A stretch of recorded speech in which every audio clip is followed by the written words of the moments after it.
Trump offered Kim Jong Un a ride home on Air Force One after their second summit, new series reveals. Here's a summary of the article. Former President Donald Trump offered North Korean leader Kim Jong Un a ride home on Air Force One after the two met for a second time at a summit in Hanoi, Vietnam, in 2019, a new BBC documentary has revealed. The three-part series, titled, Trump Takes on the World, discloses new details about how Trump and Kim negotiated North Korea's nuclear program, which eventually ended without a deal. President Trump offered Kim a lift home on Air Force One. Matthew Pottinger, the top Asia expert on Trump's National Security Council, told the BBC. The president knew that Kim had arrived on a multi-day train ride through China into Hanoi, and the president said, "I can get you home in 2 hours if you want." It was a gracious gesture, he added. The BBC series also includes an interview with Trump's former national security advisor John Bolton, who was present at the summit. Trump obviously thought he had a new best friend in Kim Jong Un, Bolton, who has since fallen out with Trump, said, according to the Sunday Times. Kim and Trump ended up meeting for a third and last time in the Korean demilitarized zone 3 months later, but there was no further progress.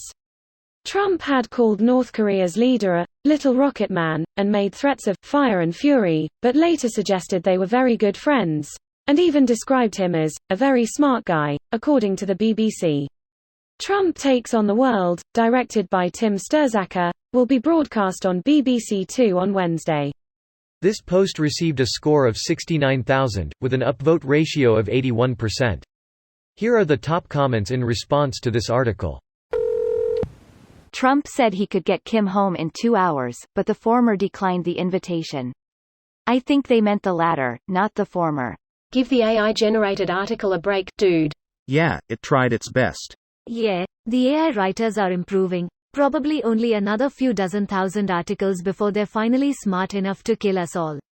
So, in about 5 hours. Trump's relationship with Kim Jong Un is the weirdest part of Trump's whole presidency in my opinion. Trump went from threatening Kim with nuclear war on Twitter, to telling other G7 leaders that Kim is a great guy. What reason could Trump have to all of the sudden be best friends with Kim Jong Un? I remember when he was candidate Trump, he went on Good Morning America and started talking about how Kim was the biggest threat to the U.S. He also said that he planned to pressure China into dealing with Kim. CHYNNAA. China all the time. That is super unbelievably legit. Air Force One. Oui baguette. Kim's security people, what to prevent the Americans from dropping you out of the plane into the ocean?